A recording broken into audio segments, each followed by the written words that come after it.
Hi guys, panibagong araw. Panibagong pag-asa!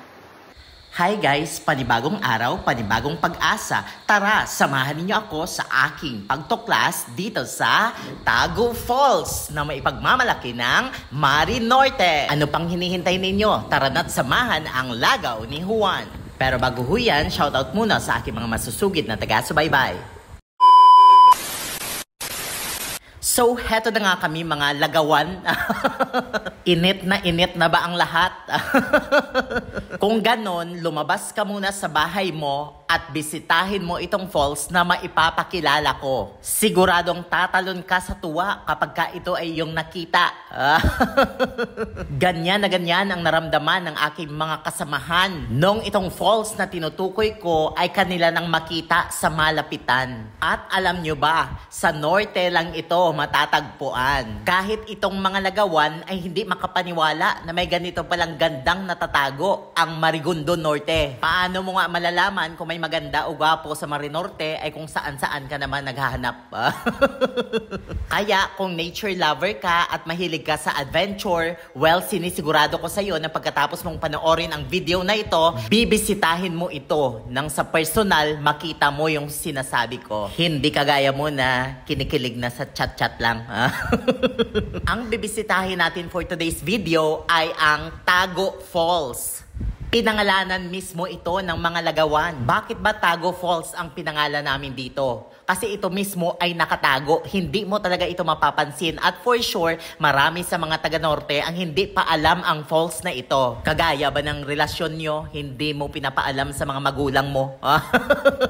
Napakakitid ang daan papasok sa falls na ito guys at napakadulas ng bato. Hindi mo talaga kakayanin kung ikaw lang ang mag-isang pupunta dito. Isang dip pa lang talaga guys ang lapad ng daan papunta dyan sa loob ng falls na yan. At ang paligid niyan, puro bangin. Kung dadaan ka dito, hindi mo talaga mapapansin na falls ito. Liban lang kung papasukin mo. O sige nga, papasukin niyo ako.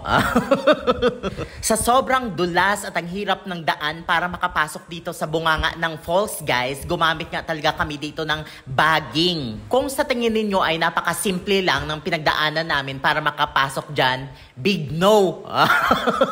Teamwork is the key. Hindi kagaya ng relasyon nyo na ikaw na lang ang bumubuhay. Pansinin nyo ang bubong ng falls na ito guys. Mga kalahating dipa lang ang lapad. Napaka-konting liwanag lang ng araw ang iyong maaaninag. Sa pinakatuktok ng falls na yan guys, kung mapapansin ninyo, bato yun na napakalaki na bilog na bilog. Aakalain mong mahuhulog yung bato pag naligo ka mismo dyan sa gitna. Yan din ang maling akala ko ang mahulog sa'yo. Sobrang nakakamangha dito sa loob guys. Parang ikaw ay nasa loob ng bola. Hindi kagaya mo na laging natatangay sa mga bola niya.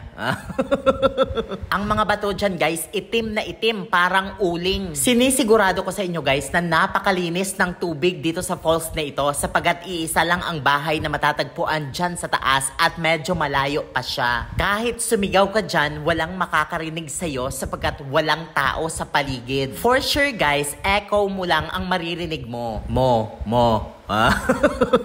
Alam nyo guys, ang dami namin pumunta sa falls na ito. Pero sad to say, may mga kasamahan pa kaming naiwan sa baba sapagkat natatakot silang umakyat dito guys. Kawawa naman ang mga lagawan, oy.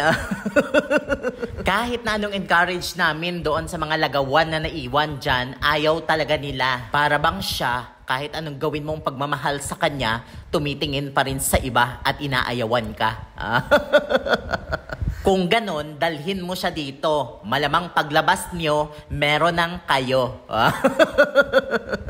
Alam nyo, hindi pa man ako nakakapag-voice over, yung mga lagawan natin, gusto na itong balikan. Ano kayo?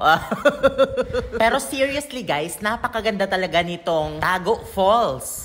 Magawan lang ito guys ng paraan na magawan siya ng hagdan paakyat dito. Nako, sinisigurado ko na karamihan sa mga taga-norte at sa ibang lugar, tiyak na bibisitahin ito araw-gabi.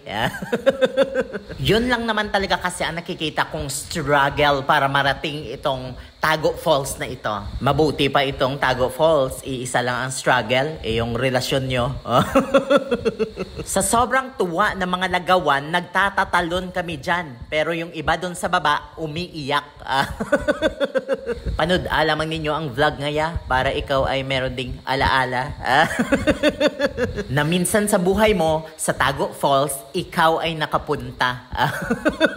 Para marating nyo ito, next time mga lagawan, magbaon kayo ng lakas ng loob, katatagan at pag-ibig para lamang sa kanya. Kasi may pag-ibig man to, oy.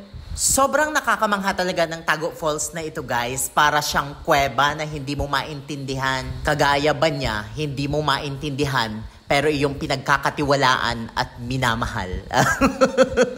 Sa sobrang enjoy namin dyan, guys, yung phone ko ay natalsikan na ng tubig. Hala, ang iPhone ko. Malabo na tuloy ang video natin. Para bang relasyon lang din. Sobrang lamig ng tubig dyan, guys. Animo ice water. At ang tubig dito, guys, hindi siya madaling lumubog. Hindi ba kagaya ng relasyon nyo na madaling malunod sa kasawian? Hala, langoy-langoy, yun mo dyan, mahulugan itong bato si babaw ho, ligis ginang puto. Kung sakaling papasyalan mo itong Tago Falls, saan mo nga ba ito mapupuntahan? Ang Tago Falls ay makikita doon sa may Marangkahoy. Pag-aari ito ni Auntie Iling na Eustachio. Pag pumunta ka ng Hagnaya, pagdating mo sa bahay ni Uncle Edmond, yung may palayan, mayroon doong sapa. Baybayin mo yung sapa paakyat hanggang sa marating mo ito. Ewan ko lang kung maligaw ka pa, hindi kagaya niya.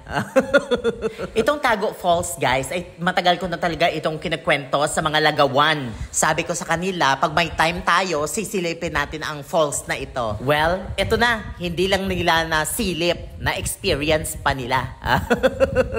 Actually, guys, for today, ang lagawan ay naligo doon sa ilog ni Uncle Iking. Doon na kami inabot ng tanghali, doon na kami nagluto ng aming pagkain, doon na kami nananghalian. Huwag kang mag-alala, sa susunod, yun ang i-voice over ko. Medyo marami nang nakatambak na video sa cellphone ng lagawan na ito. Buti na lang talaga at sumama itong lagawan na videographer ko. Thanks to him, the shot is cold like her. Hala, paka-enjoy gid ka mo dyan. Si Ma'am Joy ito sa baba, turogron. Siguro, sinipot gid ni Ma'am Joy ang dukot ito sa kaldero. Aba, gaya magaling din magsaka, ha? Dahil siguro gani, hay, may balak hindi mo nga ubuson to, eh. Kung ganyan lang din naman, bumaba na lang tayo. Kung gaano kahirap ang pag-akyat, ganun din, guys, kahirap talaga ang pagbaba. Ilang tao kaming humahawak sa baging na iyan para masiguradong ligtas ang mga bumababa. Buti na lang talaga ito si Wawang, very gentleman. Sabi talaga niya, ako ang maunang bumaba para sasaluhin ko ang susunod na bababa. Pero bakit nung ako na ang bumaba, nawala ka na? Kagaya ka lang din niya. Paasa. Hipos ka mo, si Ma'am Joy Gapandiho. Pagkatapos nga namin makababa, guys, ay wala na maghahawak ng baging ng mga oras na yan. Kaluoy man tong darwa, si babaw, uy. Ginasinggitan ko nga ni, jump! Nahirapan talaga silang bumaba, guys. Sabi ko sa kanila, umakyat kayo doon, akyatin nyo yung puno, hawakan nyo ng mahigpit. Hanggang sa ang tanging paraan para sila makalabas ay ang akyatin ang bangin na yan. Masyado akong kinabahan sa kanila, guys, sapagkat isang maling hakbang lang nila, marahil sila ay mahuhulog na. Hindi talaga nila kakayaning makalabas dyan, guys, sa pamamagitan ng pag-akyat dito sa bundok, pababa naman dito papunta sa aming pwesto. Kundi ang ginawa nila dyan, inakyat nila yung pader na yan, papunta doon sa unahan ng falls. Hindi ba napakadelikado? No, makita ko na safe na sila, okay na, medyo humupa na yung aking kaba, bumaba na din ako, guys. Basta talaga may lahing lagawan, lahat nagagawa ng paraan. Hindi kagaya mo na nagagawa lang saktan ako. At mula naman doon sa taas ay sumilip na yung dalawang lagawan. At nagsenya sila na okay na kami. Sana all okay na. Hindi katulad ng iba dyan, umaasa pa. Dahil hapon na, magsasara na ang lagusan. Uuwi na ang mga lagawan. Bit-bit nila ang kwento ng pagsasakripisyo. Baon nila ang kasiyahang kanilang pinagsaluhan. Pero hindi pa sila sure kung nasaan na yung dalawa nilang kasamahan.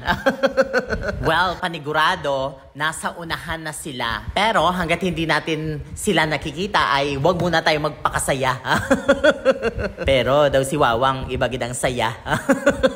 At hindi ka nagtagal guys, pagkalabas namin ng Sapa ay naispatan ko na yung dalawa naming kasamahan na nandun na sa unahan at nagpapahinga at nagtatawanan. Sige Argel, explain mo ang karanasang naranasan mo sa piling niya.